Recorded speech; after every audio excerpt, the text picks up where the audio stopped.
Hola, yo soy el doctor Alfredo Hidalgo Miranda. En mi papel en el instituto, en este momento soy el encargado de la dirección de investigación del instituto y también tengo a mi cargo el laboratorio de genómica del cáncer.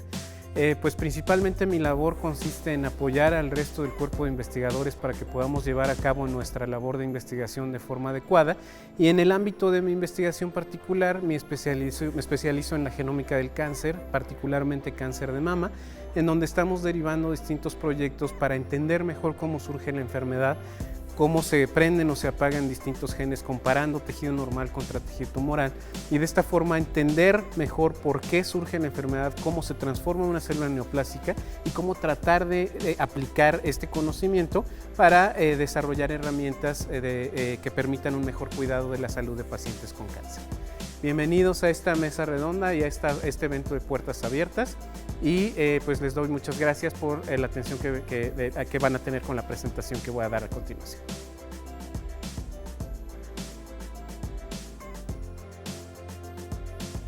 Bueno, pues vamos a iniciar esta mesa redonda con una serie de presentaciones en donde inicio yo presentando lo que es la actividad del cuerpo académico de investigación de este instituto, que como ustedes saben, pues a pesar de que no vemos pacientes, nuestra labor fundamental es llevar a cabo investigación en temas que son de relevancia para la salud de los mexicanos. Y precisamente por eso tenemos la fortuna de tener instalaciones de muy alto nivel en donde se puede llevar a cabo investigación genómica, y en donde, pues si de algo estamos orgullosos es del cuerpo de investigadores con el que cuenta este instituto, que en total son aproximadamente 73 personas que han dedicado su vida y su esfuerzo a hacer investigación en enfermedades que son importantes para la salud de nuestra población.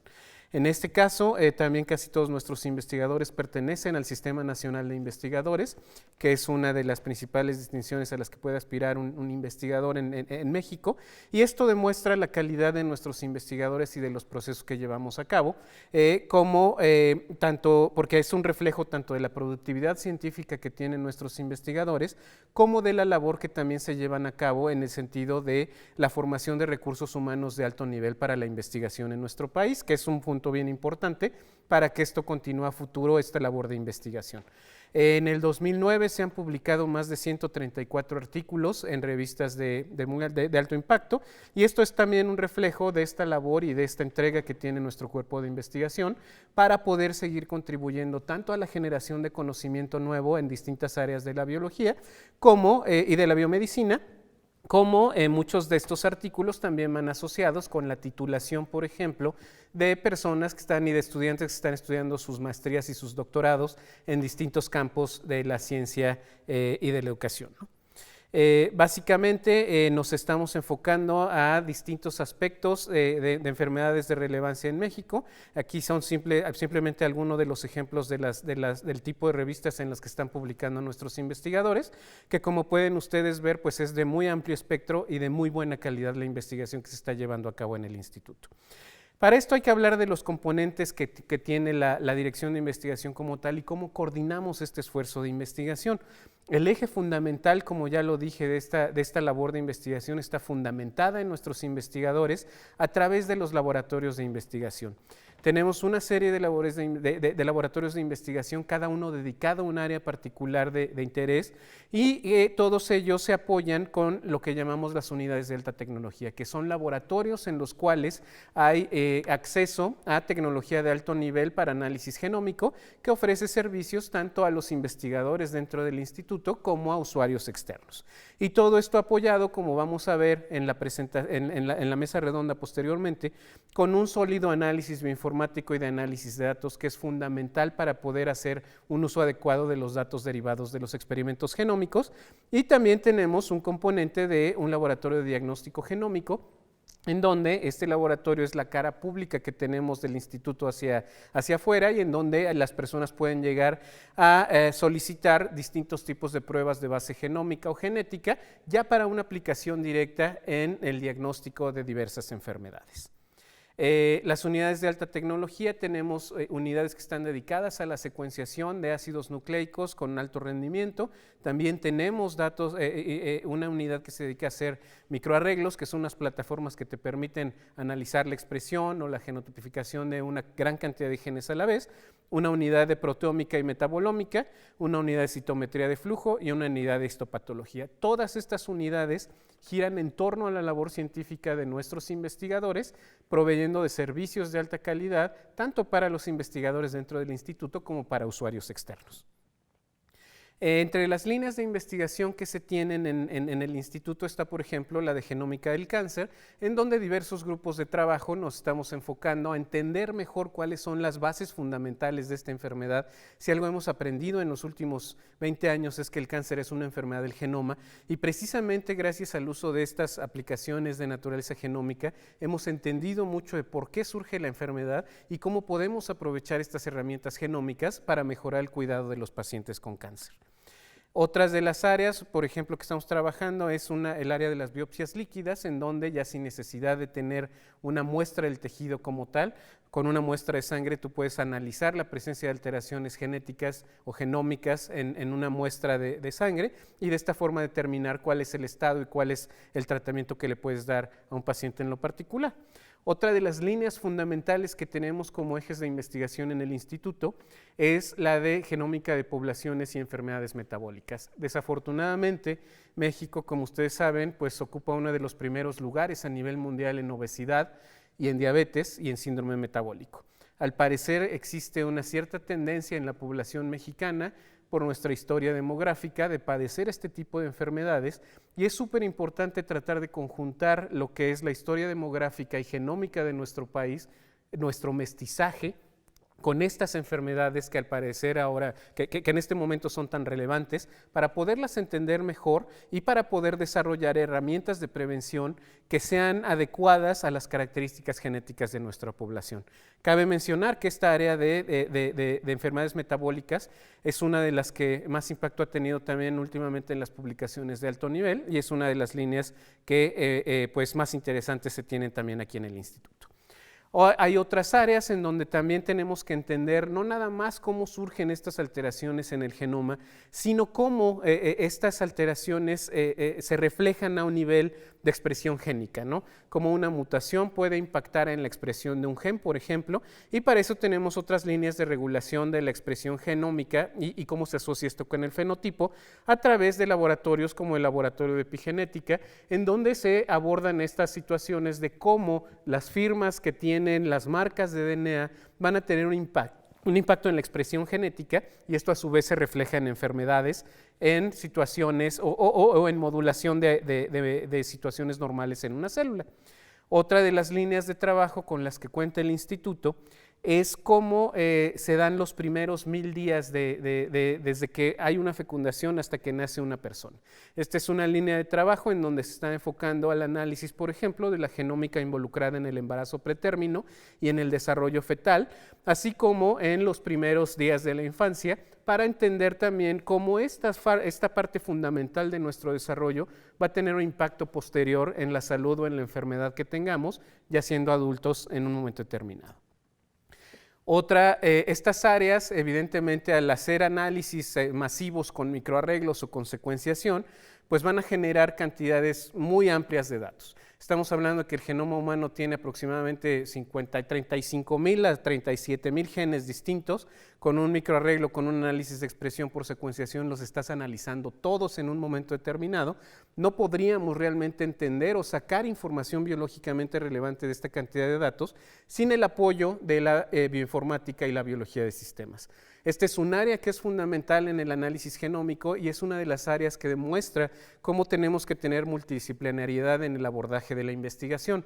Lo que hace un biólogo preguntando en un laboratorio, o un médico en un laboratorio preguntando una pregunta fundamentalmente básica de un mecanismo celular, va a generar una gran cantidad de datos que vamos a pasar posteriormente a alguien que hace bioinformática, que puede ser desde un ingeniero en sistemas hasta alguien que realmente ya se dedicó de forma más en forma a la bioinformática, y haciendo uso de herramientas informáticas de alto rendimiento, supercomputadoras, algoritmos matemáticos, descomponer la información para encontrar, por ejemplo, rutas que no estábamos pensando que estarían afectadas en una enfermedad determinada y que gracias a estos abordajes como la biología de sistemas, pues ponen en evidencia la interacción entre distintos grupos de genes comparando la salud contra la enfermedad. También tenemos otra área en donde no debemos olvidar que pues esta máxima que a veces decimos que somos lo que comemos, ¿no? Y un área de investigación también que tenemos en el instituto es la de nutrigenómica, en donde se aborda cómo lo que ingerimos, y aquí también podríamos incorporar la parte de farmacogenómica, cómo los fármacos que tomamos para curar nuestras enfermedades interactúan con nuestro genoma para generar fenotipos particulares. Esta área de nutrigenómica va de la mano con lo que es lo de síndrome metabólico y obesidad, entonces por lo tanto tendríamos que ver estas líneas como un conjunto que nos permite entender cómo la interacción entre el genoma, las cuestiones epigenéticas y lo que comemos genera fenotipos tan complejos como puede ser el mantener nuestro peso o que acabemos con un síndrome metabólico, ¿no? Y en general estas son algunas de las líneas que se manejan como investigación más sólidas en el instituto, pero también tenemos otras que son muy relevantes como las bases moleculares de las enfermedades hepáticas, áreas de farmacogenómica, genómica de autoinmunidad, genómica de enfermedades cardiovasculares. Otra área muy relevante es la genómica de las enfermedades psiquiátricas y neurodegenerativas, la genómica del metabolismo óseo. Otra es cómo el microbioma interactúa con todas estas enfermedades. Hay que recordar que gran cantidad de las células que tenemos en nuestro cuerpo no son nuestras, sino son microorganismos que conviven con nosotros y juegan un papel fundamental en el mantenimiento de nuestra salud. Y también un área fundamental de genómica de enfermedades infecciosas. Entonces, estas son algunas de las líneas de trabajo con las que cuenta el INMEGEN, y en cada una de ellas pues los invitamos a que aborden un poco más acerca de las áreas de trabajo y de las publicaciones que han generado cada una de ellas, visitando nuestra página, y a continuación vamos a ver un poquito más de detalle de algunas de estas líneas de trabajo en la mesa redonda que tendremos a continuación. Gracias.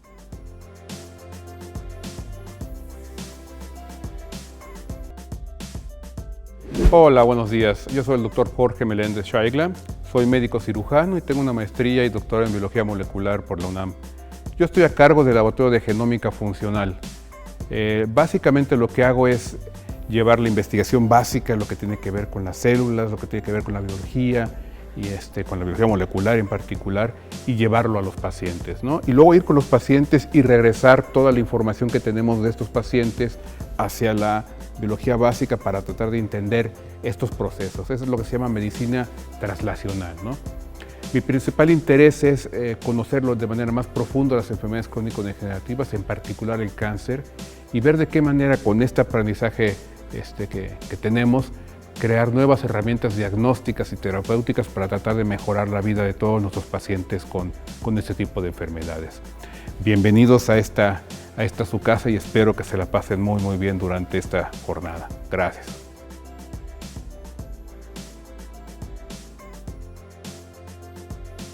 ¿Qué tal? Buenas tardes. Soy el doctor Jorge Meléndez Scheigla. Soy responsable del Laboratorio de Genómica Funcional aquí en el Instituto Nacional de Medicina Genómica.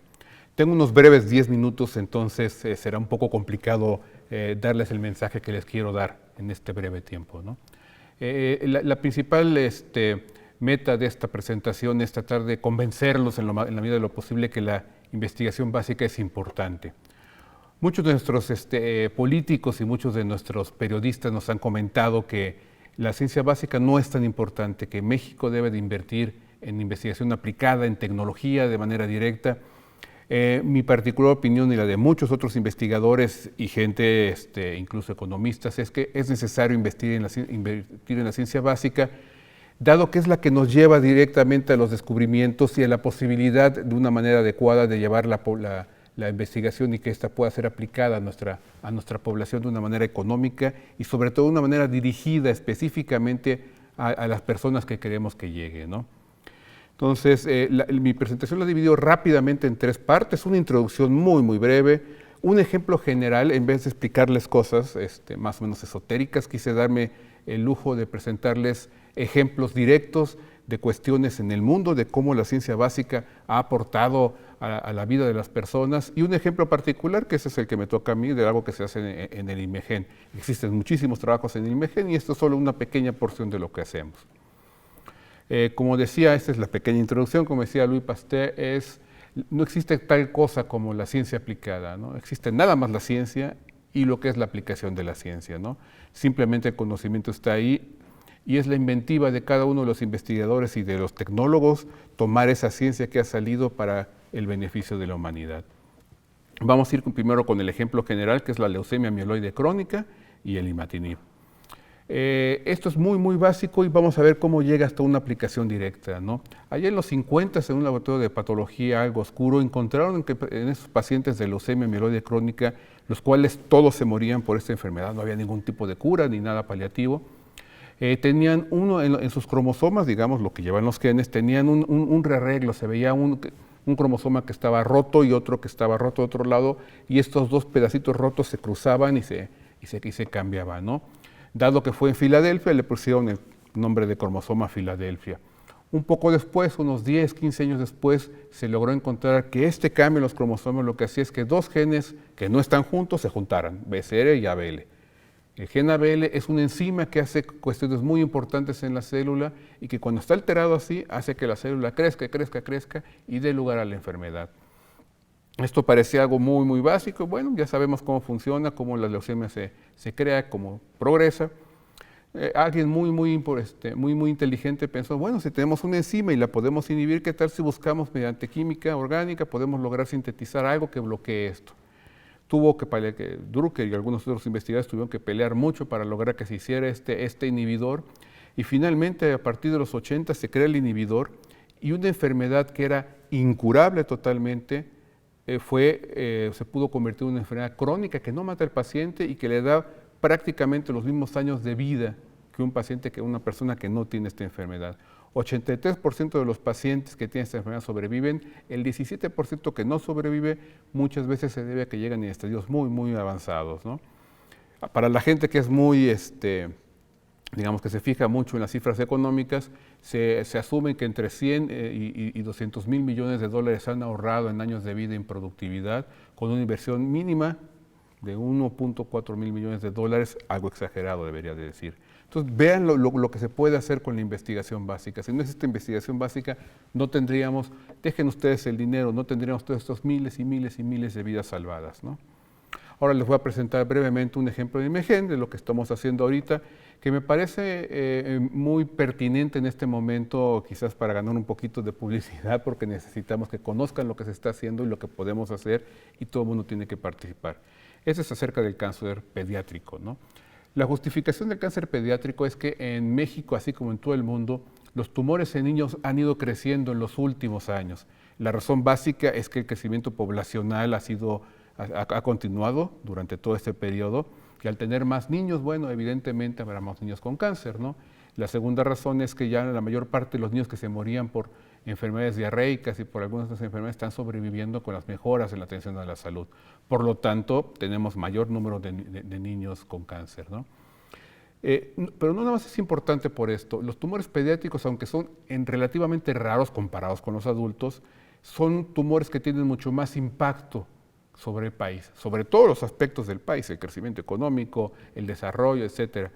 Y es algo muy importante destacar que a pesar de este número pequeño, pueden ver la cifra y el color rojo en México. México es uno de los países en el mundo que está más impactado por los tumores pediátricos, en donde se pierden más años de vida productiva, en donde se pierden más vidas. Y esto es algo muy preocupante. A nivel mundial, dados estos avances en la genómica y cosas que les he estado platicando, las curas para los tumores pediátricos han mejorado enormemente, ¿no? Ahora sabemos que la mayor parte de los pacientes, de los niños con tumores, se pueden salvar si llegan en estadios tempranos. Esa es una gráfica de todo el mundo. Sin embargo, siempre hay problemas y hay grandes disparidades. Más del 80% de los niños con tumores pediátricos sobreviven en el mundo, pero en los países desarrollados, Europa, Estados Unidos, Australia, Japón, etc.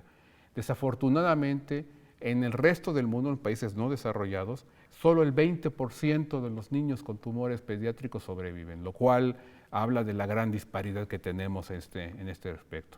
México, pues nos encontramos como la mitad, no tenemos estas cifras alarmantes de 20%, pero tampoco estamos a los niveles de los países de primer mundo. Tenemos cifras alrededor del 50% y algunas entidades federativas, algunos estados están por debajo de este 50%, lo cual es realmente preocupante y habla de que tenemos que hacer algo para evitar las muertes por tumores pediátricos. ¿Qué podemos hacer con la ciencia básica, no? Evidentemente existen cosas que se pueden hacer a nivel de salud pública, mejorar los hospitales, etcétera, etcétera. Pero dentro de la investigación lo que podemos hacer es aplicar la ciencia básica para crear herramientas genómicas para tratar de mejorar esta gran disparidad que existe entre los niños mexicanos y los niños que se encuentran en otros lugares del mundo, ¿no? ¿Y cómo logramos esto? Brevísimamente, el genoma humano se elucidó, se descubrió, se leyó en el año 2001, es el primer borrador bueno que tuvimos, ¿no? Para darles una idea de qué tan difícil es el asunto, imagínense que tienen ustedes una hoja de papel con 5,000 letras, que digamos son las letras, son las bases de los genes que tenemos todos, ¿no? Imagínense que tenemos estas 5,000 letras. El genoma humano tiene 3 tarimas, ahí pueden ver la imagen, con 40 cajas por tarima, por 5,000 páginas por caja, por 5,000 letras por página. Tenemos 3,000 millones de letras en el genoma humano. Para poder leerlas de manera adecuada, pues hay que leerlas por lo menos 8 veces para estar seguros que cada una de estas bases, cada una de estas letras está leída correctamente. Pero la complicación es mucho más grande. La metodología que utilizamos ahora es: agarramos esto, lo metemos en una trituradora, sacamos un montón de letras por todos lados y luego la genómica computacional se encarga de volverlo a ensamblar. Imagínense el trabajo que refiere. Después de este gran avance en el 2001, se pensó que, bueno, dado que el cáncer es una enfermedad genómica, bueno, pues vamos a sacar el genoma del cáncer. De inicio se escucha sencillo, ¿no? Esto afortunadamente lo logramos alrededor del 2015-2017, tenemos un muy buen borrador de la mayor parte de los tumores existentes, existen muchas deficiencias en tumores raros, sin embargo tiene sus particularidades, ¿no? Imagínense lo que les platiqué, bueno, pues son esas 3,000 millones de letras, pero ahora tenemos que leerlas por lo menos 20 veces para estar seguros de que lo que tenemos realmente es válido. Y aparte tenemos que duplicarla porque tenemos que leer el genoma humano más el genoma del tumor. Y luego pasamos por lo mismo, tenemos que meterlo en una trituradora y ensamblarlo nuevamente. Entonces eso limitó el asunto y esto que fuera muy difícil que cualquier investigador pudiera hacerlo en su laboratorio. Afortunadamente se crearon 2 grandes iniciativas. La primera, la de Estados Unidos, el TCGA de Cancer Genome Atlas, la cual trabajó con muestras en Estados Unidos para tratar de sacar el genoma de los tumores de ese país. Una iniciativa, desde mi punto de vista, mucho mejor fue la del International Cancer Genome Consortium, en la cual múltiples países, fueron 80 países que participaron para elucidar el genoma del cáncer, lo hicieron. Afortunadamente México fue el primer país latinoamericano que participó y que sigue activo en el mismo, y esto permitió crear este genoma del cáncer a grandes rasgos, los primeros borradores que tenemos. Ya que trabajamos todo eso de leer todas estas letras, ensamblarlas y empezar a buscar cosas ahí que nos sirvieran, pues ¿cómo aplicamos todo esto para ayudar a las personas, ¿no? Entonces lo que estamos haciendo, uno de los muchos proyectos que se hacen en el INMEGEN, es crear un panel de diagnóstico para tumores pediátricos, enfrentándonos específicamente a este problema que les digo, que es un problema que es relativamente fácil de atacar en el sentido de que no son tantos tumores en el país, ¿no? Lo primero que hicimos fue identificar los genes mutados en bases de datos y con bioinformática. Estos genes mutados que, como les comento, ya se habían descubierto en esta fase del genoma del cáncer, pero aplicado únicamente a los pacientes mexicanos, porque somos ligeramente diferentes a los de otros países, entonces tuvimos que buscar los genes que estuvieran alterados en nuestra población. Creamos una tecnología genómica que nos permitió, en colaboración con otras universidades en México y en el extranjero, creamos una tecnología para capturar los genes que nos interesa, seleccionamos 250 genes aproximadamente para analizar. Ahora en lo que estamos, bueno, estudiando en un grupo de pacientes mexicanos como una prueba de concepto para poder saber si podemos estudiarlos o podemos determinar todas las mutaciones en estos niños, en los tumores de estos niños. Nuestra idea es que en 2-3 años tengamos ya una prueba diagnóstica que potencialmente pudiera ser aplicado a todos los niños mexicanos, niños y niñas mexicanas, que fuera económica, que fuera clasificatoria y que fuera pronóstica. Ustedes me pueden decir, bueno, ¿qué importa que sea diagnóstica? ¿Eso en qué nos ayuda? Bueno, Si logramos ese tipo de pruebas, podemos tener un diagnóstico temprano de los niños. Los niños en México, sobre todo de leucemias, llegan en estadios más tempranos que en el resto del mundo. Si los podemos tener diagnosticados antes, esto mejora mucho sus probabilidades de sobrevida. A la vez que esto podemos determinar, se sabe que entre el 10 y el 15% de los niños que tienen cáncer tienen una predisposición genética, es decir, tienen algún gen alterado que contribuyó mucho a que tuvieran el tumor, ¿no? Entonces, si lo podemos detectar, podemos saber que este niño puede estar predispuesto a tener otro tipo de tumor más adelante en la vida. Entonces, es importante que tengamos esto. En algunas veces es heredado, entonces podemos ir con los hermanitos y con otros familiares para decirles, bueno, tienen este gen, hay que estar vigilando para poder hacer un diagnóstico temprano. La segunda, que es la más importante, es que podemos clasificar los tumores. El tratamiento, como saben ustedes, en el cáncer depende prácticamente del tipo de tumor. O sea, cada tumor es diferente, si le damos una terapia que no le corresponde al tumor, tenemos menos posibilidades de salvarlo. Este tipo de tecnología permite clasificarlo de una manera que no permite ninguna otra tecnología. Y además podemos tener el pronóstico de este niño, es decir, podemos saber qué niños se benefician de la terapia y qué niños no necesitan quizás una terapia tan agresiva. Tomen en cuenta que son niños y que todavía van a vivir muchos años. Entonces, si damos terapia muy agresiva, se les daña el corazón, se les daña el sistema neurológico, entonces tendrán problemas más adelante en la vida. Si podemos disminuir las dosis de quimioterapia o de lo que tengan, pues les damos un mejor nivel de vida. Y finalmente, esto pensamos un poquito más adelante, dado los costos, eso todavía no lo hemos elucidado cómo lo vamos a hacer, pero existen formas, opciones de tratamiento nuevos que se aplican en Europa y en Estados Unidos, que a estos niños se les podrían aplicar con los resultados de las pruebas. Esto ya es una cuestión más económica que otra cosa, pero esto un poquito más adelante es la idea, ¿no? Y todo esto lo que lleva es tratar de disminuir la morbimortalidad del cáncer infantil en el país. Y de esta manera creemos que podemos tener un impacto directamente de la ciencia básica a los pacientes, y si se fijan también, fuimos de los pacientes a la ciencia básica al buscar cuáles sean las neoplasias más frecuentes en el país y cuáles sean los genes más mutados en el país. Muchas gracias por su atención.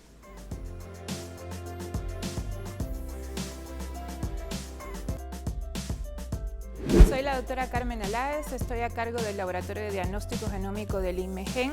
En el laboratorio trabajamos un equipo de personas dedicadas a aplicar tanto el conocimiento como la tecnología de punta de base genómica para el mejoramiento de la salud de los mexicanos, y en este sentido es justamente de lo que les quiero hablar un poquito, cómo este conocimiento básico se traduce entonces en una aplicación clínica y cuáles son las reglas que tenemos que seguir para que esta aplicación clínica sea en beneficio del paciente y no pueda generar un daño. Les quiero agradecer el tiempo para participar en este evento de Puertas Abiertas, que para nosotros es importante difundir lo que hacemos entre la comunidad de estudiantes. Muchas gracias por estar dedicando este tiempo a este evento.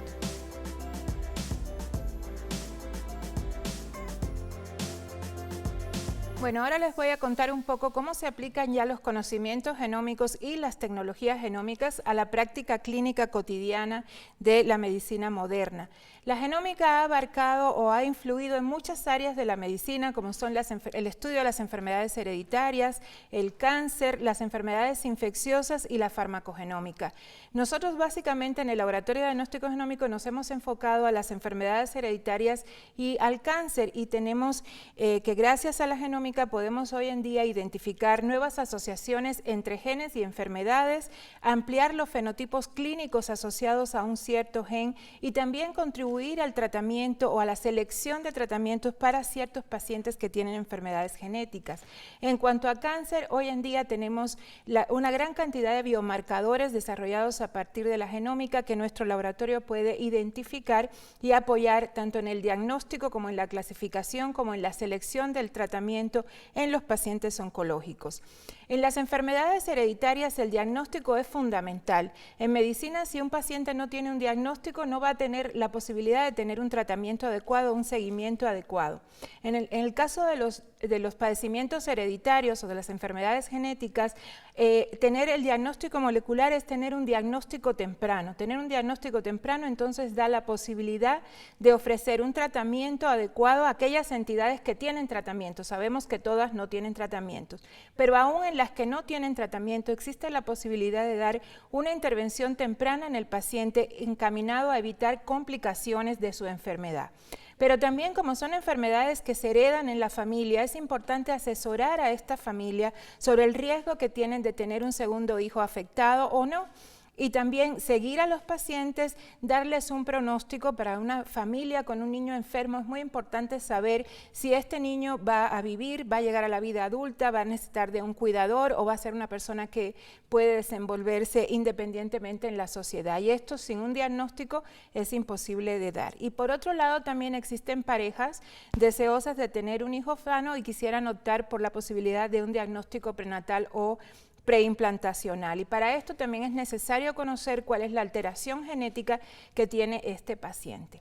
En el lado del cáncer, es una de las áreas del conocimiento donde mucho más la genómica ha influido, y tenemos biomarcadores tanto de origen somático, que los biomarcadores de origen somático son aquellos que están presentes solamente en la célula tumoral, y biomarcadores de origen germinal, que son aquellos que heredamos tanto en el óvulo como en el espermatozoide y que están presentes en una familia.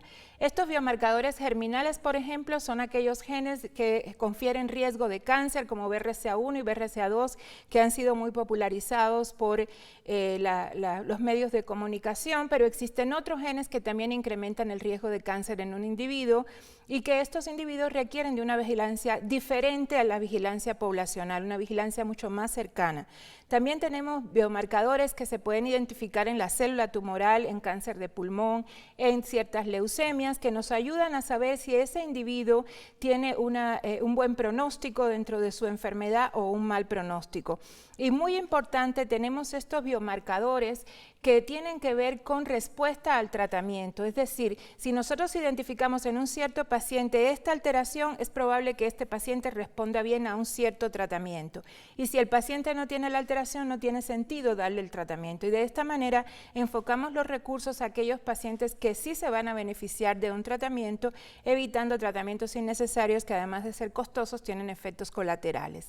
Y finalmente también podemos determinar en el laboratorio biomarcadores que se relacionan con cómo el paciente ha respondido una vez que ha sido tratado. Y esto es seguir cómo este biomarcador va cambiando en el tiempo, nos va a dar una idea de si el paciente está respondiendo adecuadamente a la terapia o a la quimioterapia que está recibiendo.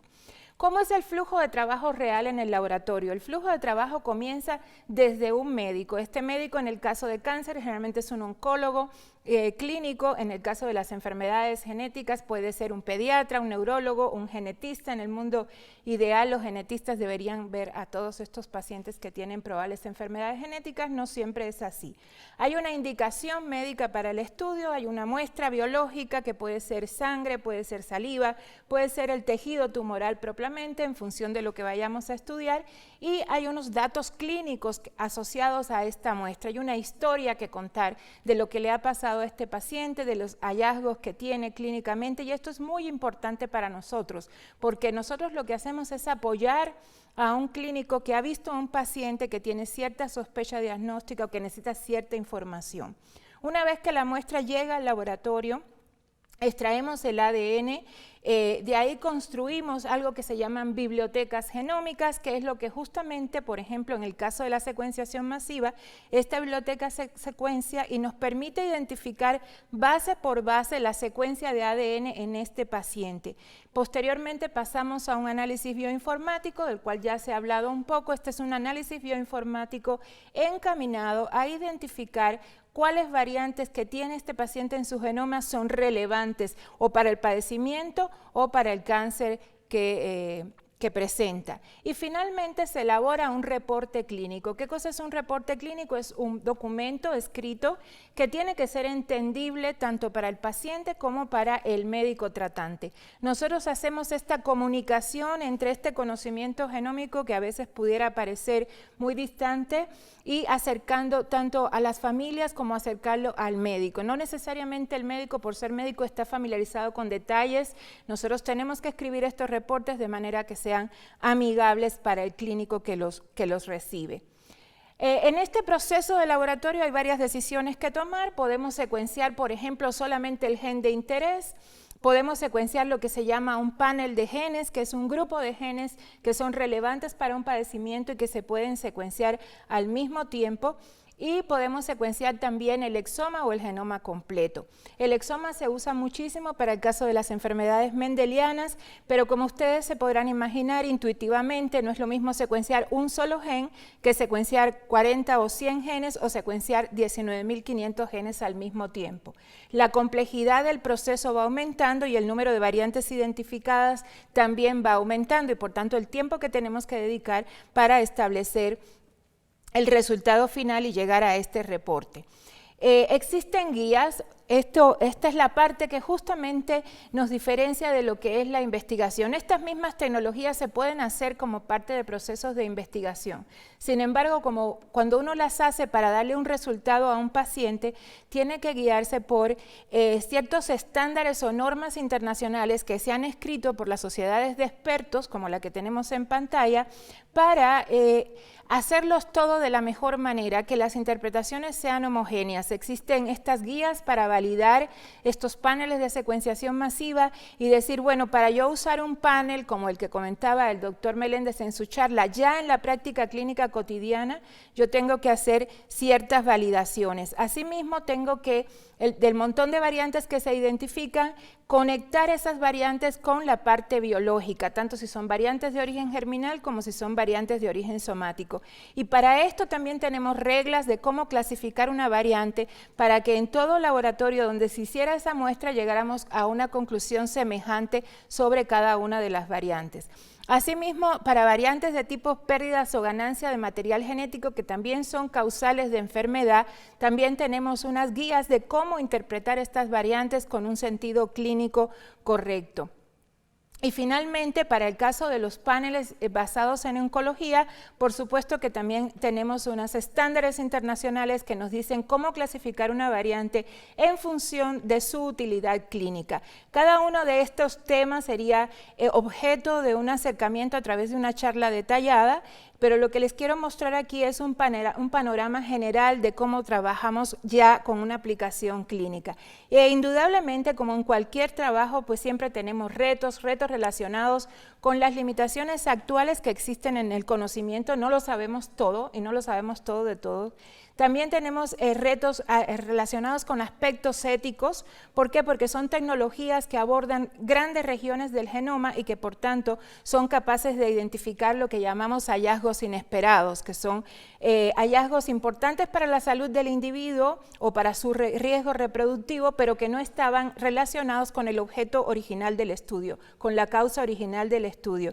Y también es muy importante los retos éticos relacionados con la protección de los datos genómicos. Los datos genómicos pueden generar discriminación hacia un sujeto y tenemos que ser muy cuidadosos. También tenemos retos relacionados con el aspecto social, el costo de los estudios, cómo comunicar este tipo de resultados al paciente e incluso al médico, cómo tenemos también algunos resultados pueden llevar a la necesidad de usar cierta terapia que a lo mejor no está disponible o es demasiado costosa. Y finalmente, algo que me gustaría dejar como el principal mensaje de esta charla. Como ustedes ven, la aplicación de la genómica a la clínica tiene un gran potencial de ayudar a las personas, pero es imposible de realizar sin un trabajo en equipo en el que se integran tanto el médico como el tomador de decisiones, es decir, quién paga el estudio, que puede ser el propio paciente, puede ser el Estado, puede ser una aseguradora, el laboratorio que procesa esta prueba, la persona que se encarga de estos aspectos éticos que tenemos que cuidar, un genetista clínico que ayude a las familias a entender la respuesta o el resultado genético que ha obtenido y cómo eso va a impactar la vida de esta familia, y también alguien que se encargue de asegurar la calidad de este proceso. Ninguno de nosotros quisiéramos ir a un laboratorio y que nos dieran un resultado que no es confiable.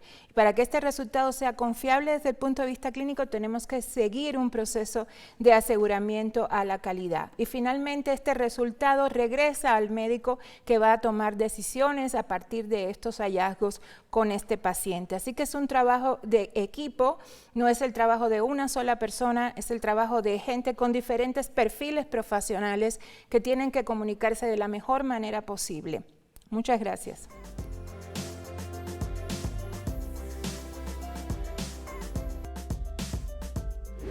Hola, buenas tardes. Yo soy Jesús Espinal, yo dirijo el área de oncología teórica dentro de la subdirección de genómica computacional y hoy les voy a platicar un poquito de lo que hacemos en el área, que funciona principalmente como un enlace entre la parte clínica y la parte básica. Nosotros principalmente lo que hacemos es utilizar millones, billones o trillones de datos, condensarlos, procesarlos y generar información que sea importante, válida y útil para tomar decisiones que los médicos puedan darle directamente a los pacientes. Quiero agradecer también a todos ustedes por estar aquí, por ver estos videos y tómense un rato para pensar que esto que nosotros hacemos es para ustedes y es por la salud de todos los mexicanos.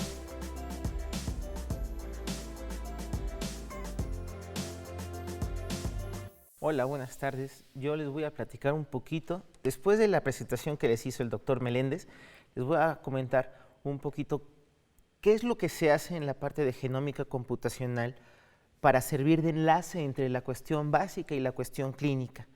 Entonces, básicamente de eso va a tratar mi presentación. Esta es una parte del laboratorio de genómica computacional. No son todos, somos muchos afortunadamente. Les voy a contar más o menos qué es lo que hacemos. Bien, por principio de cuentas, a manera muy general, lo que se hace en genómica computacional es generar información a partir de datos hechos por un conjunto de experimentos que pueden tener, por ejemplo, información celular, información genética, información química. Esos experimentos se hacen con aparatos súper sofisticados, con lo que se le llama tecnologías de siguiente generación. Ahora, esto es la primera parte, que es la de generación de datos, pero se generan muchísimos. Entonces, lo que se necesita después de generar estos datos es un conjunto de computadoras o equipos de cómputo y algoritmos altamente sofisticados que nos permitan extraer la información relevante. Por eso necesitamos no solo las computadoras, sino buenas ideas y mucha gente que se encargue de esto, para al final todo esto juntarlo para aportar un poquito de información relevante para que una persona que se dedica a la clínica tome decisiones acerca de los pacientes. Y en todo esto la palabra mágica es cooperación, no hay de otra. Necesitamos cooperar entre la cuestión básica, la cuestión clínica y nosotros servir como enlace. Pero en concreto, ¿qué es lo que hacemos en genómica computacional? Tenemos grandes bases de datos. Esas bases de datos las procesamos, utilizamos herramientas que provienen de la física o de las matemáticas, en particular teoría de la información, mucho software, muchísimos programas de computación, y al final todo eso lo integramos en un conjunto de ideas que puedan ser accesibles para otras personas. Uno de los ejemplos que más me gusta es el de la minería. ¿Por qué?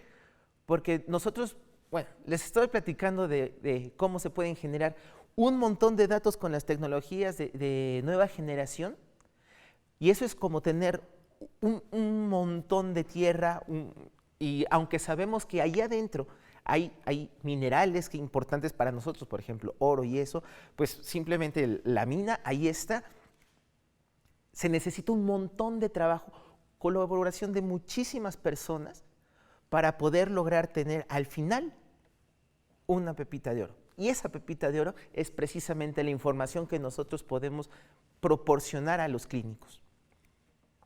Bien, esto que les estoy presentando es simplemente un ejemplo de la primera parte y de la más complicada, tardada y muchas veces tediosa de las partes que se hacen en genómica computacional, que es la limpieza de los datos. Entonces, podemos tener billones o trillones de datos y estos los tenemos que limpiar, por decirlo de alguna manera. ¿Y a qué me refiero con limpiar? El preprocesamiento, el dejar homogéneos los datos, dejarlos limpios en un solo rango para poderlos utilizar posteriormente. Una vez que tenemos los datos ya limpios, bueno, ahora sí podemos hacer un conjunto de comparaciones y todo esto se puede explicar con una simple frase que es la reducción de dimensionalidad, es decir, tenemos un montón de variables, quedarnos con muchas menos, quedarnos con las más importantes. Este simplemente es una foto de un artículo que sacamos en 2015 a partir de millones de datos de genoma completo en cáncer de tiroides. Nos pudimos dar cuenta que había un conjunto muy pequeño de genes que todos se especializaban en la vía de señalización de las metaloproteasas, y veíamos que estaba diferentemente regulada en diferentes tipos de cáncer. Y bueno, pues a eso precisamente me refiero con lo de reducción de dimensionalidad. Tenemos millones de datos, quedarnos con un conjunto pequeño que nos puedan dar información relevante acerca de un efecto nocivo, una enfermedad, por ejemplo el cáncer. Finalmente, lo que nosotros queremos en genómica computacional y en ciencias genómicas en general y en el instituto en particular es encontrar diferencias significativas entre sanos y enfermos. ¿Okay? Esta foto que les enseño es un artículo que salió hace un par de semanas publicado en Frontiers in Oncology, donde podemos ver grandes diferencias a nivel de genoma completo entre un paciente con un tipo de cáncer de mama, que es el cáncer de mama basal, y su contraparte sana, y podemos ver, no voy a profundizar mucho en el hecho, pero podemos ver simplemente a nivel visual que la parte de arriba y la de abajo son sumamente diferentes, y eso tiene que ver con la manera en la que interactúan los genes en un fenotipo sano y en un fenotipo enfermo. Yendo un poquito más en profundidad, lo que les mostré anteriormente es a nivel de genoma completo, pero afortunadamente con las ciencias computacionales, en particular la genómica computacional, nos podemos ir de lo macro a lo micro, y entonces yo les puedo mostrar primero el genoma completo en la diapositiva anterior y enfocarme ahora en solamente una parte de uno de los cromosomas.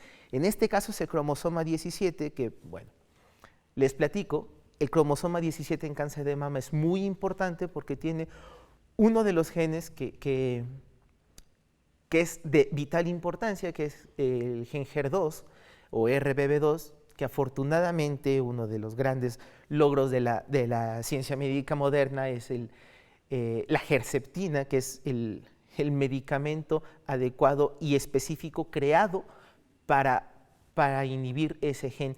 Entonces, en este mismo artículo que les platicaba que fue publicado hace unas pocas semanas, fuimos capaces de, a partir de millones de datos, encontrar patrones diferenciados entre un fenotipo sano y el fenotipo enfermo a nivel espacial.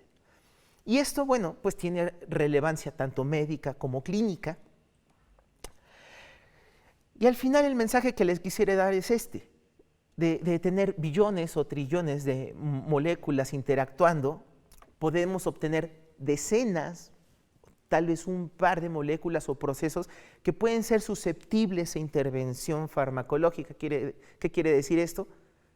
Que después de toda la información que teníamos, podemos reducirlo para que un par de sitios, un par de genes o un par de interacciones sean susceptibles a que un médico pueda intervenirlo farmacológicamente y eso impacte directamente en la salud de la persona. Quisiera terminar mi contribución con esta diapositiva, que es el resumen de un trabajo que hicimos en 2017, que es sobre la medicina de sistemas y cómo tendría que ser la medicina del futuro. Y una cosa que a mí me gusta mucho comentarla es la medicina P4, que es predictiva, preventiva, personalizada y participativa. ¿Por qué? Porque no solamente necesitamos del paciente como un ente aislado, el paciente tiene que interactuar con la gente que se dedica a la cuestión médica. Claro, es preventiva y es predictiva porque se pueden generar algoritmos que nos permitan saber de antemano si una persona puede tener determinado padecimiento. Y en todo este panorama, las ciencias computacionales, en particular la genómica computacional, provee de las herramientas necesarias para ir de muchas moléculas o de muchas interacciones a unas cuantas que nos puedan permitir tomar decisiones clínicas adecuadas, con la persona adecuada. Bien, esto sería todo por mi parte. Les agradezco mucho su atención y saludos.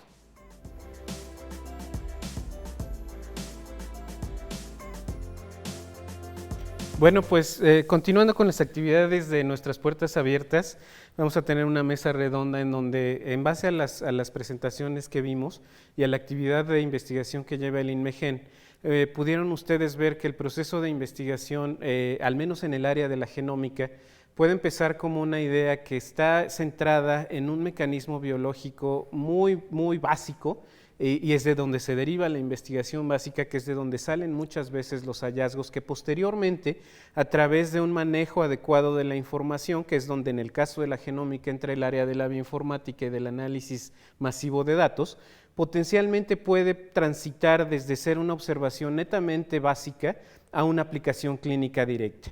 Y también la aplicación clínica de los hallazgos genómicos es un universo en sí mismo que también hay que abordar desde una perspectiva adecuada, y precisamente en esta mesa redonda lo que seleccionamos fue a 3 investigadores de nuestro instituto, que cada uno de ellos representa uno de estos pasos en el proceso de investigación. El doctor Jorge Meléndez Acla, él dirige el Laboratorio de Genómica Funcional del Cáncer, en donde precisamente algunos de sus proyectos se enfocan en estas cuestiones de preguntas básicas que nos permiten entender mejor cómo es la enfermedad y que posteriormente pueden transitar tanto para conocer mejor cómo funciona una enfermedad, tanto como en algunos otros casos, posiblemente a una aplicación clínica. Nos acompaña también del área de análisis de datos, del área de genómica de poblaciones, el doctor Jesús Espinal. Él trabaja mucho con análisis masivo de datos, sobre todo con teoría de redes, lo que nos permite hacer un análisis biológico un poco más detallado cuando tienes una gran cantidad de datos, que cuando se derivan de experimentos genómicos, estás analizando una gran cantidad de datos que no los puedes analizar de forma aislada, sino que realmente, y es ahí donde entra esta teoría de redes, puedes encontrar incluso cuestiones que no son tan evidentes a simple vista y solo se hacen evidentes cuando lo analizas con este tipo de análisis de redes. Y finalmente la doctora Carmen Aláez, que es la responsable del Laboratorio de Diagnóstico Genómico, que es la cara al público que tiene el instituto en este momento en lo que se refiere ya a la aplicación clínica de los hallazgos genómicos, tanto derivados del instituto como de pruebas genómicas que se utilizan ya en la práctica clínica, y que precisamente es el último eslabón de esta cadena en la investigación, que es ya la aplicación directa para el cuidado de los pacientes de estos hallazgos de la medicina genómica o personalizada. Entonces, bajo esta perspectiva, podríamos empezar abriendo la discusión con el doctor Meléndez en el sentido de él cómo ve estos pasos dentro de la investigación y cómo la ciencia básica es principalmente el motor fundamental de todo esto. Claro, gracias por la presentación. Coincido mucho con lo que está mencionando el doctor Hidalgo. Todo tiene que empezar en un solo lugar, ¿no? Todas las pruebas diagnósticas, todos los tratamientos en la medicina basada en evidencia parten de los fenómenos fisiológicos y de los fenómenos médicos básicos, moleculares, celulares que tiene el cuerpo, ¿no? No podemos, ya en este momento ya pasó la época de probar cualquier cosa de manera aleatoria para ver si encontramos algo, ¿no? La genómica nos permite hacer estudios de manera sistemática, es decir, probar todas las variables que tenemos, probar todas las cosas que tenemos para encontrar lo mejor, ¿no? Esto es lo que finalmente nos lleva a diagnósticos y a tratamientos mucho más adecuados, mucho más certeros y mucho más prometedores, ¿no? Y la genómica tiene esta gran particularidad que nos permite ir, lo que se llama de benchside a bedside. Podemos hacer cuestiones muy básicas y llevarlas o intentar llevarlas hacia la clínica, pero desde mi punto de vista más importante es llevar las cosas clínicas e intentar contestarlas con metodología básica, ¿no? Entonces, desde mi punto de vista, como ya lo mencioné en mi presentación, no existe ciencia básica y ciencia aplicada. Lo único que existe es aplicación de la ciencia, ¿no? Esto Luis Pasteur lo dijo ya hace mucho tiempo. Y creo que siempre tendemos a decir que la ciencia básica no aporta, cuando en realidad, si se ponen a investigar un poquito, uno se da cuenta que los mayores avances en la medicina actual de los últimos 50 años se basaron en hallazgos biológicos, en hallazgos básicos, en hallazgos médicos de laboratorio, ¿no? No invertir en este tipo de investigación lo único que hace es coartarnos la posibilidad de tener este tipo de cuestiones enfocadas a nuestra población, ¿no? Entonces yo considero desde cualquier punto de vista que la inversión en la investigación básica, biológica, molecular, genómica, es de prioridad para el país, ¿no? No, pues sí, en efecto yo creo que eso es algo que nunca podemos pasar por alto. Muchas veces se cuestiona la utilidad bajo ciertas ópticas de que la investigación básica es algo que no vale la pena financiar, pero pues claramente los últimos hallazgos a nivel de biomedicina en los últimos 50 años se derivan en su mayoría las medicinas que ocupamos, las pruebas clínicas que ocupamos, se derivan inicialmente de una observación que en su momento fue básica. Y además, pues en la actualidad con las tecnologías genómicas, por el volumen de datos que se están generando al preguntarle a todo el genoma, a todo el transcriptoma cómo se está comparando, pues es otra de las áreas fascinantes de la genómica, la interdisciplinariedad, ¿no?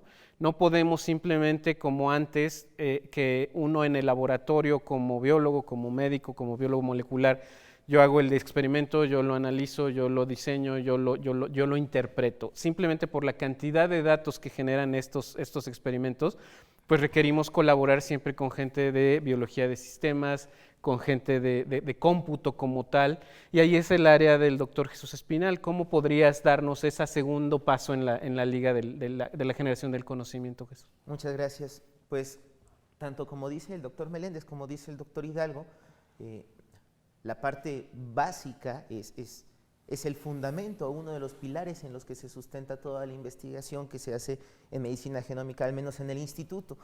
Y si bien es cierto que esa es la base, una de las grandes ventajas y al mismo tiempo desventajas que ha tenido el avance tan rápido de la tecnología en cuestiones del genoma, o del transcriptoma o de la biología molecular, es que se generan ahora cantidades ingentes de datos, muchísimos datos.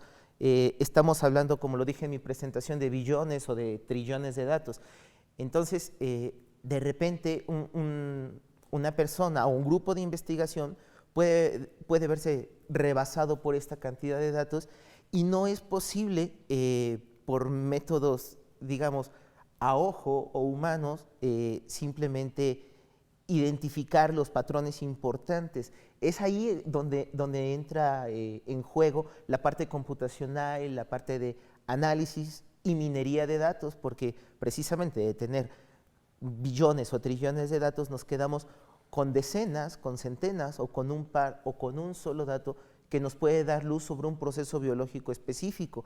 Y eso nos da también pie a que el hallazgo que podamos encontrar a partir de los datos de información básica, a través del procesamiento de esa información para generar información muy concreta, eso se pueda pasar directamente a la investigación clínica y aplicarse ese tipo de nueva información que estaba oculta entre tanta cantidad de datos y nos permita precisamente ya aplicarlo en la gente que realmente lo necesite a través de las personas que realmente son expertas en aplicarlo, ¿no? No, y en ese sentido, pues sí es fundamental hacer esa separación, ¿no? O sea, nos gustaría muchas veces que el hallazgo que hicimos en el laboratorio, que se sustenta ya con un análisis bioinformático, pudiera transitar de forma casi automática a una aplicación clínica. Sin embargo, pues sabemos que esto, a pesar de que en los últimos años se ha acelerado mucho esa transición de la investigación básica ya a la aplicación clínica, pues sí, como ya dije, es un universo en sí mismo que tiene que tener un área de regulación, un área de control de calidad, y es precisamente en donde entra el trabajo de la doctora Láez. No sé cómo nos podrías tú explicar cómo ves esta transición como punto final ya a la aplicación. Efectivamente, Alfredo, es muy interesante porque justamente se ha cortado mucho el tiempo entre lo que se genera un conocimiento básico y que ese conocimiento se aplica a la clínica. La práctica clínica tiene reglas del juego y esas reglas hay que seguirlas porque las decisiones que uno emana de un resultado de laboratorio afectan la vida de alguien, el tratamiento de alguien, e incluso en el caso, por ejemplo, de las enfermedades hereditarias, que es una de las áreas que nosotros hemos trabajado más desde el lado de diagnóstico junto con la oncología, cambian no solamente la vida de ese paciente, sino la vida de esa familia al identificar que esta familia tiene cierta enfermedad. Entonces, el conocimiento básico es fundamental para que podamos tener aplicaciones clínicas, pero estas aplicaciones clínicas del conocimiento que se genera tiene que estar sustentado por pruebas fehacientes de que efectivamente, si identificamos un biomarcador, de verdad este biomarcador está marcando lo que decimos que está marcando, respuesta a tratamiento o un riesgo mayor de recaída. Es decir, el tiempo que pasa se tiene que dedicar a probar que es verdad, que es una ciencia constituida y que no solamente es un hallazgo de laboratorio. La otra cosa muy importante es lo que comentaba Alfredo, la aplicación clínica tiene reglas de juego. Tiene reglas de juego para clasificar variantes, tiene reglas de juego para la bioinformática. No es lo mismo la bioinformática que se aplica al análisis de datos que finalmente van a concluir en un reporte que va a ir a un médico y que va a tomar decisiones sobre una vida humana a partir de este reporte. Esta es una bioinformática que tiene que tener un control documental, un control de procesos, si cambian las versiones de los software, si ajustas parámetros en los software de análisis, tiene que estar documentado.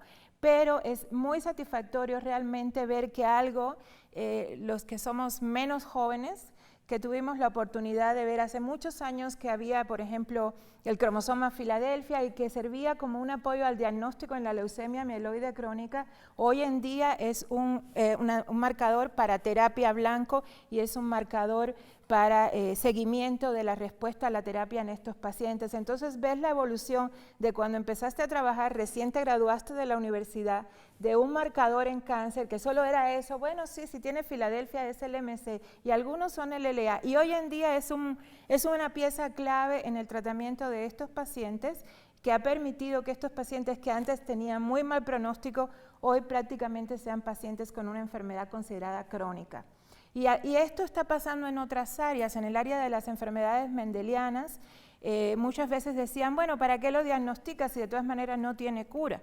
Hoy en algunas enfermedades como fibrosis quística, como Duchenne, como Huntington, empieza a haber ya medicamentos dirigidos justamente a las alteraciones que tú identificas en el proceso de diagnóstico de ese paciente.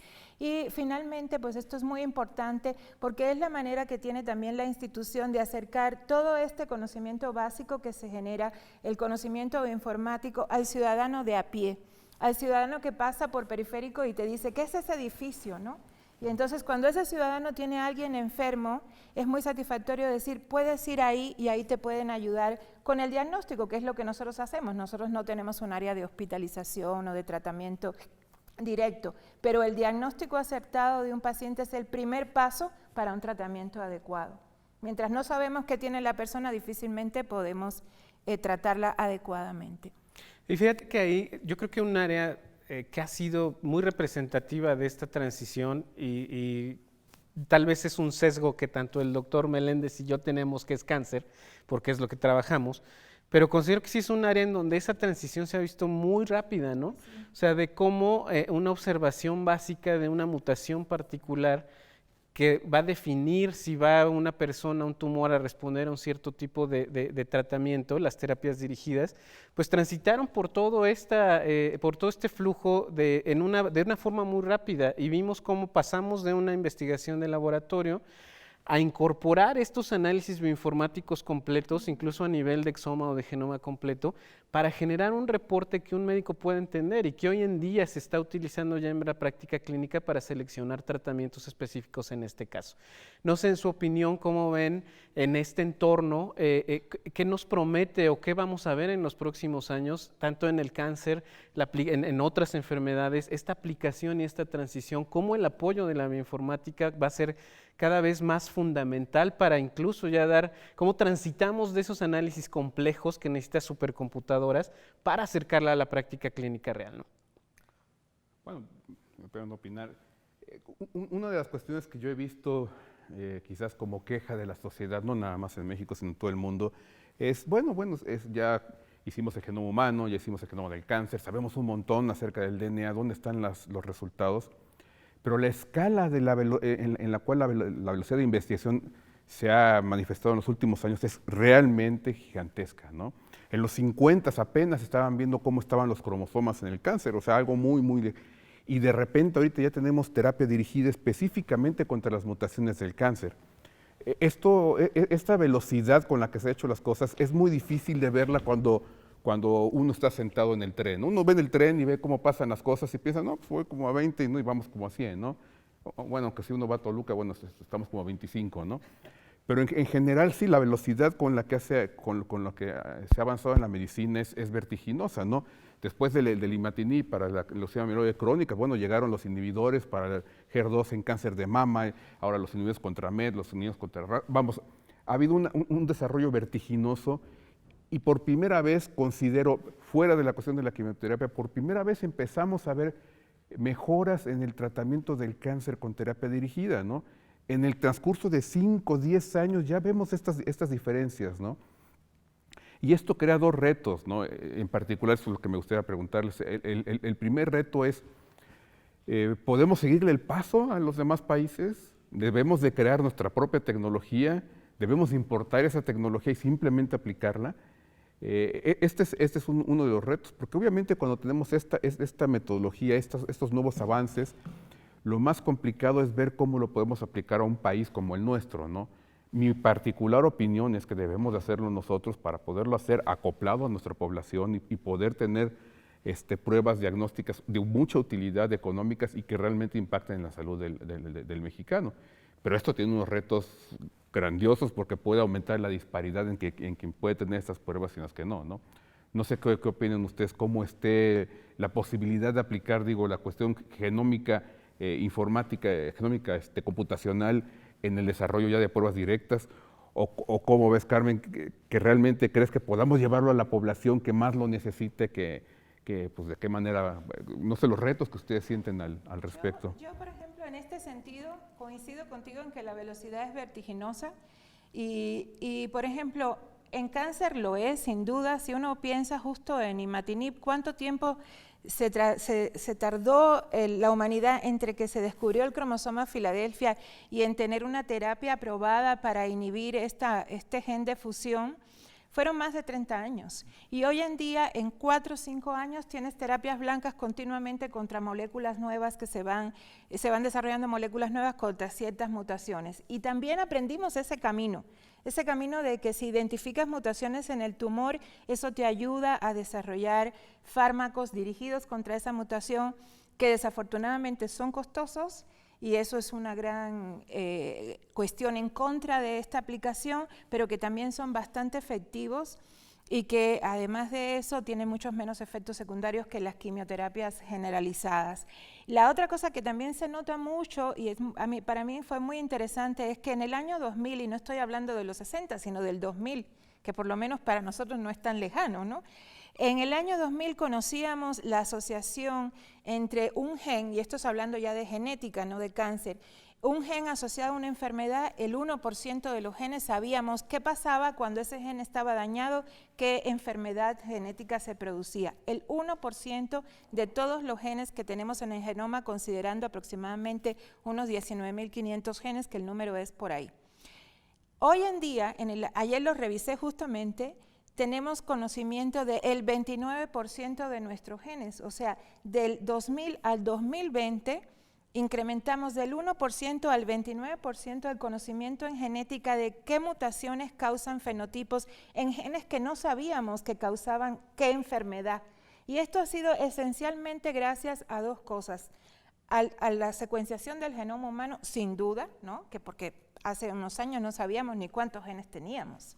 Estábamos en la luna y no sabíamos cuántos genes teníamos en nuestro genoma. La apuesta era de 120,000 y perdieron y tuvieron que pagar cervezas durante 3 años. Exactamente. ¿No?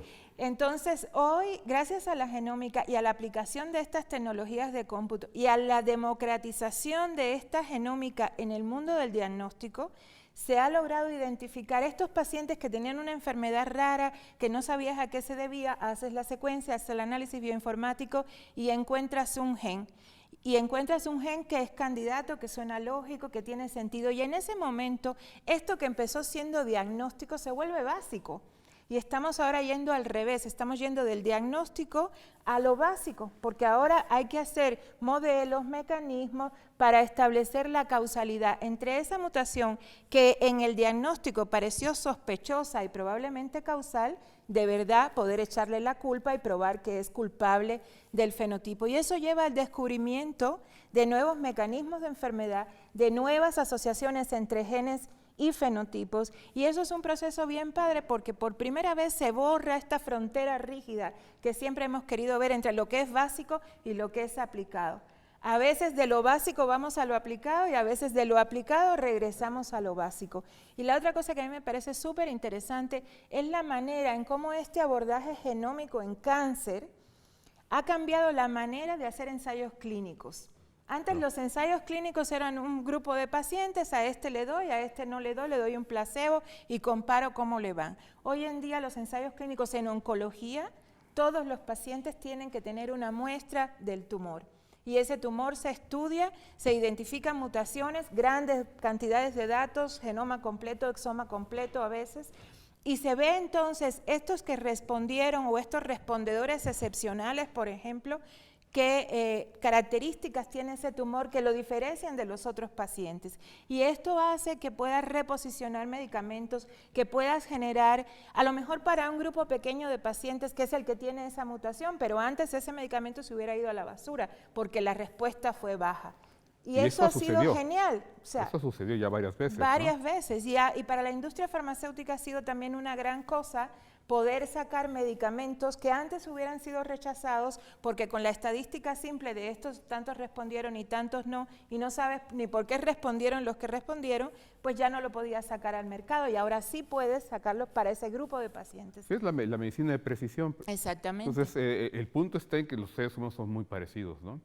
Todos somos iguales, pero habemos unos que somos más iguales que otros, ¿no? Exactamente. Entonces, el punto está en que los que no son más iguales que otros tienen pequeñas diferencias que hacen lo que hemos oído anecdóticamente muchas veces, ¿no?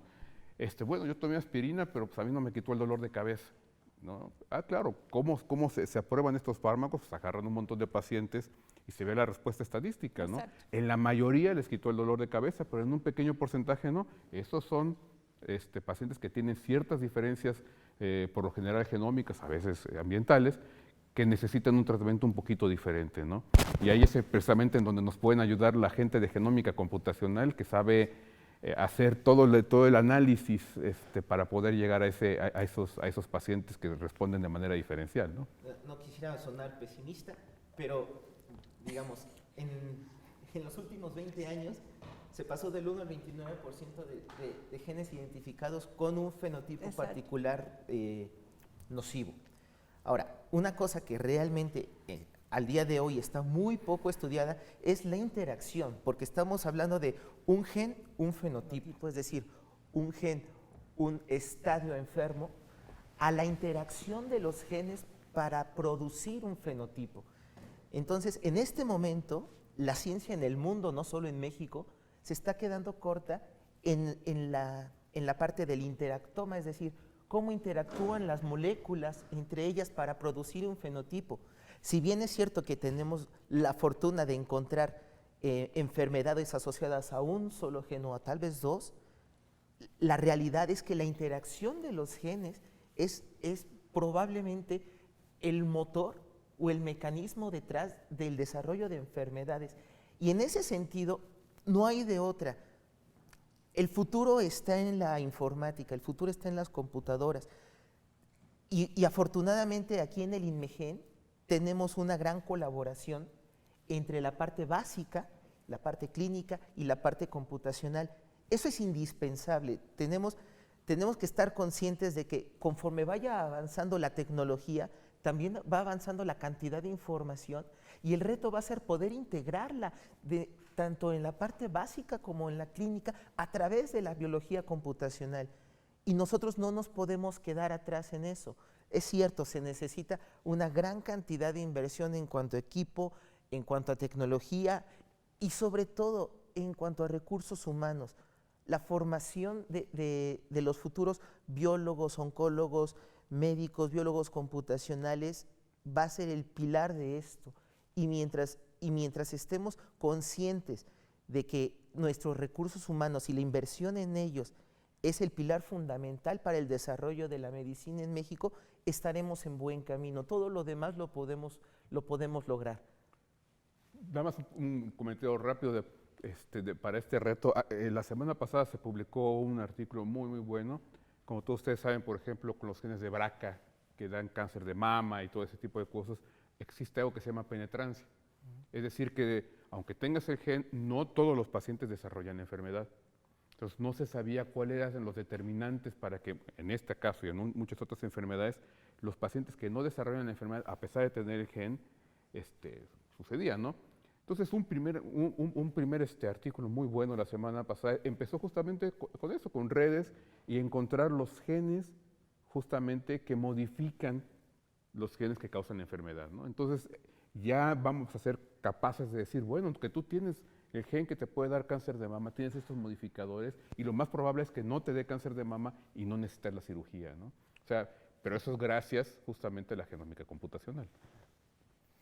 Ya para ir cerrando, me gustaría tocar dos temas que considero que son fundamentales y se asocian también a esto que estamos discutiendo. En la era genómica, incluso ya también, y esto es algo que todos deberíamos de saber, los que hacemos genómica, pues que a veces tal vez ya tampoco es tan necesario que uno haga sus propios experimentos, si quieres verlo así, ¿no?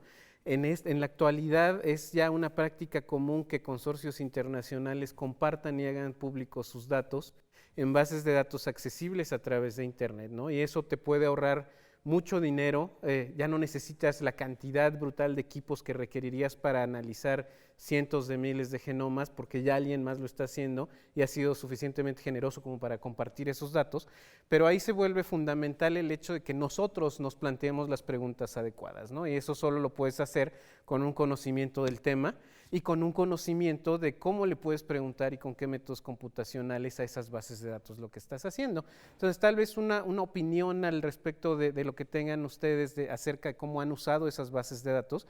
Y finalmente, ya para cerrar, ¿qué le recomendarían ustedes a los alumnos y estudiantes que nos están viendo, ¿no? Muchas veces en este país a veces es difícil que la gente se interese en carreras de ciencia por el entorno laboral, por una serie de cuestiones. Sin embargo, yo creo que precisamente el hecho de que existan instituciones como esta, pues son un aliciente para decir sí se puede y sí hay lugares en donde podemos desarrollar este tipo de cosas, desde los estudiantes que empiezan hasta ya investigadores más formados, ¿no? Yo empiezo. Yo creo que lo importante para cualquier estudiante es plantearse una pregunta, ¿no? ¿Qué es lo que quiero hacer? ¿Quiero hacer investigación para ponerme una bata blanca y agarrar una pipeta y poner cara de inteligente? ¿O realmente quiero contestar preguntas, ¿no? En el área que quiero? Actualmente la biología, la medicina, incluso ya la química orgánica, se está avanzando la genómica computacional, entonces no se puede quedar uno para poder contestar al final la pregunta que uno quiere contestar, no se puede quedar uno únicamente con el laboratorio, ¿no? Entonces es necesario empezar a trabajar con herramientas de genómica computacional que al principio son algo complicadas, y en vez de fijarse en la imagen que tiene uno de un investigador solo en las noches en un laboratorio, bueno, también lo puede hacer, ¿no? Pero empezar a pensar que lo importante es qué pregunta te quieres hacer, qué quieres, cuál es tu motivación para hacer lo que quieres hacer y acercarte a lugares como el INMEGEN, en donde afortunadamente es de los pocos lugares en el país en el cual puedes hacer ambas cosas, trabajar en el laboratorio y trabajar con genómica computacional con apoyo de todo el mundo y realmente poder no nada más hacerte las preguntas adecuadas, sino tener los elementos para poder contestar esas preguntas y lo que por lo menos a mí, y estoy seguro que a todos ustedes los motiva, es poder darles respuestas a los pacientes y poder mejorar la morbimortalidad de nuestra población, que no sé, desde mi punto de vista, mi principal motivación siempre ha sido y siempre será esa, ¿no? A los estudiantes siempre les diría, prueben, ¿no? A veces uno cuando está acabando una preparatoria o está dudoso de qué quiere hacer, de pronto hay también las tentaciones de muchas cosas diferentes. Vivimos en un mundo donde tenemos acceso a gran cantidad de información que antes no había. Antes no había internet, tú no podías meterte y llegar hasta otro país y ver qué estaba pasando allí. Es que prueben. O sea, yo creo que la primera manera de tener una experiencia es generar una experiencia de primera mano. O sea, yo les puedo contar que pues a mí me interesa, me ha sido grato trabajar en esto, pero a lo mejor para otra persona es odioso, ¿no? Entonces, a veces cuando uno se acerca a una institución y pide una estancia, tiene la oportunidad de probar un ambiente de primera mano, ¿no? Pero conocer a un investigador que esté en un tema que te interesa y a lo mejor acabar diciendo a esto me quiero dedicar o para nada, esto lo detesto, ¿no? Y entonces uno tiene, no es lo que me contaron, sino lo que yo viví. Y bueno, realmente creo que esa es la mejor manera de generar experiencia. Muchas veces los chicos de prepa no han tenido la oportunidad jamás de entrar a un laboratorio y no tienen ni idea de lo que es un laboratorio, y lo más parecido es lo que han visto en estas caricaturizaciones de los científicos, ¿no? Los pelos parados, la cara de loco, que sí, no está lejos a veces de la realidad, pero bueno, realmente también creo que es muy bueno para el estudiante tener ese interés de primera mano. Y hay esta institución y hay otras instituciones también donde si te interesa quizás más lo clínico muy aplicado, te puedes pensar en un hospital y buscar esta experiencia y desde esta experiencia tomar una decisión. Porque lo que sí es muy triste a veces es dedicarte a algo toda la vida que no te gusta. Porque entonces sí te va a costar mucho trabajo quedarte esta tarde leyendo un artículo o un fin de semana que no saliste porque quieres acabar algo, ¿no? Entonces sí es importante tener esta experiencia, acercar, preguntar. Cuando uno no sabe, pregunta y entonces se entera de muchas cosas que ni siquiera son las que está preguntando, pero se entera, ¿no? Y esto le da la oportunidad de acercarse al INMEGEN, acercarse a otras instituciones de investigación y tener esta opción, ¿no? De saber. Si no les gusta la medicina, pues está la física, la matemática, la computación, ¿no? Y son cosas que uno tiene que generar de primera mano. Pero fíjate, no es por echarle flores a la genómica, pero es una de las pocas áreas en Estoy donde de puedes acuerdo. conjuntar una gran cantidad de las áreas que acabas de mencionar, ¿no? Sí, Plantas, estoy de acuerdo zoología. totalmente. Así es. Yo, antes de llegar a la parte de los estudiantes, quisiera comentar un poquito de las bases de datos que comentabas. Creo que una de las 5 contribuciones más grandes en la ciencia en los últimos 20 años es el Cancer Genome Atlas, TCGA, que es un consorcio multinacional dirigido desde los Estados Unidos, en el que precisamente, como dice el doctor Hidalgo, proveen a todo el mundo de información clínica de transcriptoma, microRNAs, variante de número de copias, SNPs, toda la información que se pueden imaginar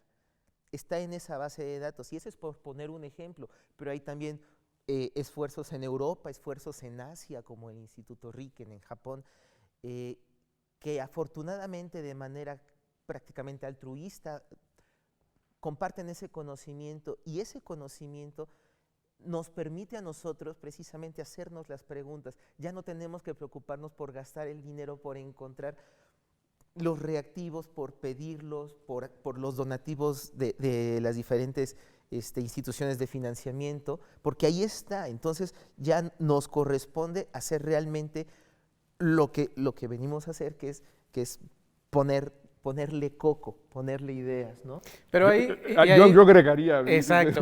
que una iniciativa, perdón, para los del TCGA, mejor que la del TCGA es el ICGC, que es una iniciativa mundial en la cual el INMEGEN participó. Claro. En varios tumores, y tiene todo lo mismo que tiene el TCGA, con la ventaja de que es mundial. Entonces sus resultados son más representativos, digamos, de la heterogeneidad y la diversidad. No, y además agregar otra cosa, porque fundamentalmente, y es alguna cuestión, para que se cierre el ciclo, si quieres verlo así, porque muchas veces uno puede desarrollar un modelo matemático que te dé un cierto grado de datos acerca de un mecanismo biológico en un tumor particular, pero finalmente si es algo novedoso, lo tienes que validar biológicamente.